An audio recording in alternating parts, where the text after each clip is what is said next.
আমি একজন বাংলাদেশী এবং আমি একজন নাস্তিক। নাস্তিক মানে হচ্ছে আমার আশেপাশে যে মানুষ, সমাজ, পৃথিবী বা সৌরজগৎ এসব বোঝার জন্য আমি কোনো ধর্মের কাল্পনিক বা অবাস্তবিক কোনো ব্যাখ্যায় বিশ্বাস করি না। সে ব্যাখ্যাটা ইসলাম ধর্মের হোক আর ইহুদি ধর্মের হোক বা হিন্দু বা খ্রিস্টান বা যে ধর্মেরই হোক না কেন। আমরা যারা নাস্তিক তারা বিজ্ঞান, প্রমাণ ও যুক্তির উপর নির্ভর করে আমরা আমাদের আশেপাশের মানুষ, সমাজ, পৃথিবী, সৌরজগৎকে বোঝার চেষ্টা করি। যে জিনিসটা যুক্তিসম্মত, যে জিনিসটা প্রমাণ আছে, সেই জিনিসটাকে আমরা গুরুত্ব দেই। আর যেই চিন্তাধারার কোনো যৌক্তিক অস্তিত্ব নেই, যে চিন্তাধারাটা প্রকৃতি বা নৈতিকতার সাথে তাল মিলিয়ে চলে না, সেই চিন্তাধারাকে আমরা গুরুত্ব দেই না। একটা সহজ উদাহরণ হচ্ছে যে আমি যে মেয়ে মানুষ, আমার মৃত্যুর পরে আমি কি বেহেশতে যাব না দোজখে যাব, সেটা আমি ইহকালে বোরখা পরি কি পরি না সেটার উপর নির্ভর করে না।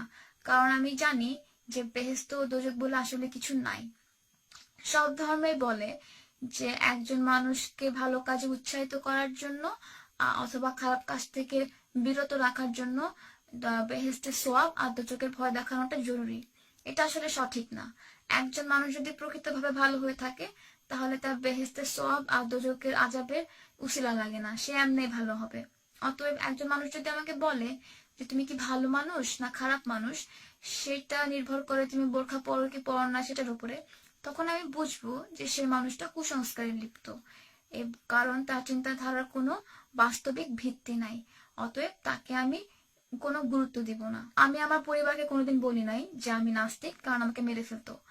এবং আমি আমার ক্যাম্পাসে আমার বন্ধুদেরকে কোনোদিন বলি নাই যে আমি নাস্তিক, কারণ আমার ইউনিভার্সিটিতে যদি এটা ছড়িয়ে যেত যে আমি নাস্তিক, তাহলে সেখানে যে জামাত ইসলামী আর শিবিরের যে দলটা ছিল তারা আমাকে ক্ষতি করতো বা আমাকে মেরে ফেলতো। ঠিকই ঠিকই আমি গ্রাজুয়েট করার 1 বছর পরেই 2013 সালে আমার ইউনিভার্সিটির 5টা জামাত ইসলামের ছেলে রাজীব হায়দার নামের নাস্তিক ব্লগারকে খুন করে ফেলে।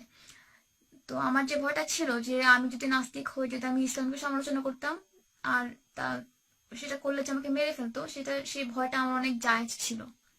তো যাই হোক, বাংলাদেশ সংবিধান অনুযায়ী একটি গণতান্ত্রিক দেশ।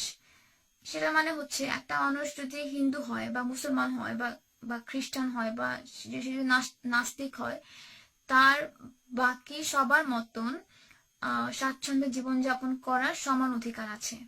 এবং আমি যদি এমন হয় যে আমি খ্রিস্টান আর আমার বন্ধু হিন্দু, আমার হিন্দু বন্ধু যদি আমাকে বলে যে তোমাদের খ্রিস্টান ধর্মে যে বলা আছে যে সমগামীদেরকে মেরে ফেলতে হবে, সেটা ভুল। তো আমার এই হিন্দু বন্ধুর এই যে তার এই যে মতামত দেওয়ার যে অধিকারটা, তার সে অধিকারটাকে আমার সম্মান করতে হবে। একইভাবে যেভাবে আমি যদি আমার হিন্দু বন্ধুটাকে বলি যে তোমাদের হিন্দু ধর্মে যে সতীদাহ প্রথাটা যে একটা খারাপ রীতি, এটা যে আমি তাকে বলতে পারলাম, এই যে আমার বলার যে স্বাধীনতাটা, সেই স্বাধীনতাটাকে আমার হিন্দু বন্ধুর সম্মান করতে হবে। এটাকে বলে বাক স্বাধীনতা।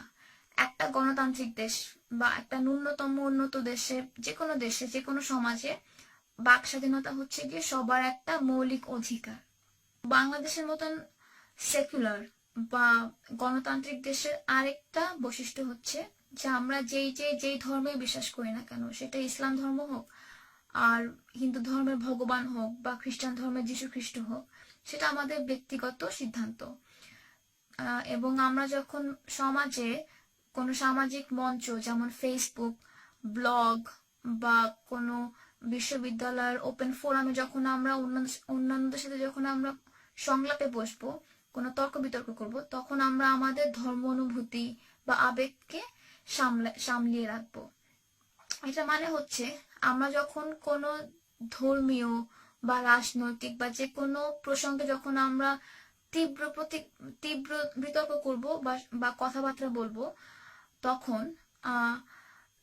যে চিন্তাধারাটা যুক্তিশীল, যে চিন্তাধারাটা নিরপেক্ষ প্রমাণের উপরে নির্ভর করে, সেই চিন্তাধারাকে আমরা উপলব্ধি করব। আর যে চিন্তাধারাটার কোনো যৌক্তিক অস্তিত্ব নাই, যে চিন্তাধারাটা সত্য না, যে চিন্তাধারাটার কোনো প্রমাণ নাই এবং যে চিন্তাধারাটার কোনো নৈতিকতা নাই, সেই চিন্তাধারাটাকে আমরা বর্জন করব, সেটা যে কারোরই ধর্ম অনুভূতিতে আঘাত করুক না কেন। ফেসবুক, ব্লগ, বিশ্ববিদ্যালয়ের মতন ওপেন ফোরামে যেখানে যুক্তি এবং প্রমাণের যুদ্ধ হয়, সেই যুদ্ধে যেই চিন্তাধারাটা বিজয় হবে সেটা বিদ্যমান হবে, আর যে চিন্তাধারাটা বিজয় হবে না সেই চিন্তাধারাটাকে বর্জন করতে হবে। সেটা কোনো মুসলমানের গায়ে লাগুক, আর কোনো নাস্তিকের গায়ে লাগুক, আর কোনো হিন্দু বা যার কারোর গায়ে লাগুক না কেন, এটাকে বলে ইন্টেলেকচুয়াল অনেস্টি। তো আমরা যারা নাস্তিক, আমরা শুধু ইসলামকে সমালোচনা করি না, আমরা সব ধর্মেরই কুসংস্কার গুলাকে সমালোচনা করি। সেটা ইসলাম ধর্মের কোরবানির ঈদ নিয়ে হোক, আর হিন্দু ধর্মের সতীদাহ প্রথা নিয়ে হোক। পৃথিবীর সব ধর্মে কুসংস্কার আছে এবং অবাস্তবিক দাবি আছে। খ্রিস্টান ধর্ম, হিন্দু ধর্মেও নাস্তিক ছিল, যারা তাদের ধর্মের কুসংস্কার গুলোকে একদম সামনাসামনি প্রতিদ্বন্দ্বিতা করেছে। এবং সময়ের সাথে সাথে যখন শিক্ষা, তারপরে তথ্য প্রযুক্তি ও বিজ্ঞানের প্রসার ঘটে, তখন এসব ধর্মের মানুষরা যখন আস্তে আস্তে আরো শিক্ষিত হয়ে উঠলো, যখন আস্তে আস্তে জ্ঞানী হয়ে উঠলো, তখন এই ধর্মগুলো তাদের আদিকালের কুসংস্কার এবং অবাস্তবিক দাবিগুলো বর্জন করতে বাধ্য হয়েছে। তবে আমাদের এই বাংলাদেশের ইসলামের পটভূমিতে এই বিপ্লবটা এখনো সম্ভব হচ্ছে না, কারণ আমাদের দেশে যে জামাত শিবির যে জঙ্গিগুলা আছে তারা আমাদের মতন নাস্তিক সেকুলারিস্টকে ধরে ধরে মেরে ফেলে। ওরা মনে করে যে আমাদেরকে মেরে ফেললে তাদের বিজয় হয়ে যাবে। আমরা যারা নাস্তিক এবং ফেসবুক, ব্লগ ও ভিডিওর মাধ্যমে যখন আমরা সমাজের সামনে এসে ইসলামের ষড়যন্ত্র এবং কুসংস্কারগুলোকে ফাঁস করে দেই, আমরা জানি যে ইসলামিস্ট জঙ্গি শিবিরের দলগুলো আমাদেরকে খুঁজে খুঁজে মেরে ফেলবে। আমরা জীবনের ঝুঁকি নিয়ে সামনে আসি, আমরা গাধা না। কয়েক মাস আগে অভিজিৎকে মেরে ফেলছে, 2 দিন আগে অনন্ত বিজয় দাসকে মেরে ফেলছে, কালকে আমাকে মেরে ফেলবে, পরশুদিন আরেকজন আমাদের এই বার্তায় আহ্বান নিয়ে সামনে এগিয়ে যাবে। আমাদেরকে মেরে ফেললেও আমাদের এই সত্যকে উপলব্ধি করার যে চর্চাটা, এই চর্চাটা 40 বছর আগে থেকেও চলে আসছে, এতদিন ধরে চলছে এবং চলে যাবে। তো আমাদেরকে মেরে কোনো লাভ নাই। কলম চলবে, ব্লগ চলবে। আজকে থেকে 43 বছর আগে 30 লাখ মানুষ আমার দেশের জন্য যুদ্ধ করে নিজেদের প্রাণ দিয়ে আমার দেশটাকে ইসলামিস্ট হানাদারদের হাত থেকে স্বাধীন করে গেছে। সেই 30 লাখ মানুষের প্রায় বেশিরভাগই গরিব ছিল। তাদের হয়তো 2 বেলা পেট ভরে ভাত খাওয়ার সুযোগ ছিল না, ভালো কাপড় ছিল না, মাথা নিচে ঠাঁই ছিল না, কিন্তু তাদের বিবেক ছিল এবং এই বিবেকের টানে দেশ স্বাধীন করে ফেলছে। তো 30 লাখ মানুষ যারা প্রায় সর্বহারা ছিল, তারা যদি একটা দেশ স্বাধীন করতে পারে, তাহলে আমার মতন মানুষ যে খুব স্বাচ্ছন্দ্যে জীবনযাপন করে, তার কোনো কারণ নাই যে কতগুলা ইসলামিস্ট জামাত শিবিরের ভয়ে আমি আমার বাক স্বাধীনতাকে বলি দিব। এই জন্য এই ভিডিওটা আমি বানাইছি। এই ভিডিওতে ডিসলাইক পড়বে, মানুষ সমালোচনা করবে, মানুষ আমাকে গালি দিবে, দিক, এটা তাদের বাক স্বাধীনতা, যার যার অধিকার। আমাকে গালি দেওয়া, আমাকে ঘৃণা করা, আমার সাথে দ্বিমত পোষণ করার যে অধিকার তাদের আছে, সে অধিকার আমারও আছে যে কেউ আমাকে গালি দিলে আমি ওই গালিটার জবাব দিব, ঠিক আছে? কারণ বাক স্বাধীনতা সবার ক্ষেত্রে প্রযোজ্য।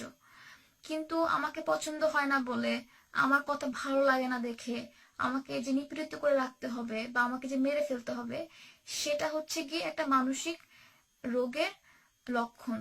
বা আমরা যে আদম হাওয়া না, বরং আমরা যে বান্দর থেকে আসছি সেটার প্রমাণ। কারণ জঙ্গলে বান্দররা যখন গ্রুপে থাকে, তখন হিংস্র বান্দরগুলা নিরীহ বান্দরগুলাকে দমন করতে গিয়ে অনেক সময় মেরে ফেলে।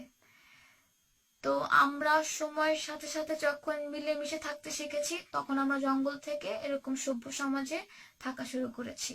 কিন্তু ইসলামিস্ট জঙ্গি দলের যে জামাত শিবির, যে জঙ্গিগুলা, তারা এখনো ওই জঙ্গলের মায়া ত্যাগ করতে পারে নাই।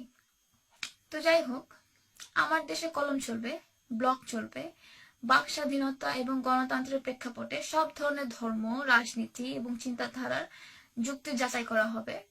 আমার দেশে সংস্কৃতির চর্চা হবে, বাউল গান গাওয়া হবে, মুর্শিদি গান গাওয়া হবে, রবীন্দ্র এবং নজরুলের কবিতা পড়া হবে। যেই 30 লাখ শহীদ গণতান্ত্রিক বাংলার স্বপ্নে তাদের জীবন দিয়ে গেছে, তাদের জীবনের প্রতিদানের জন্য আমাদের সংগ্রাম চলবে।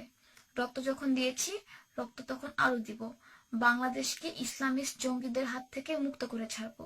জয় বাংলা।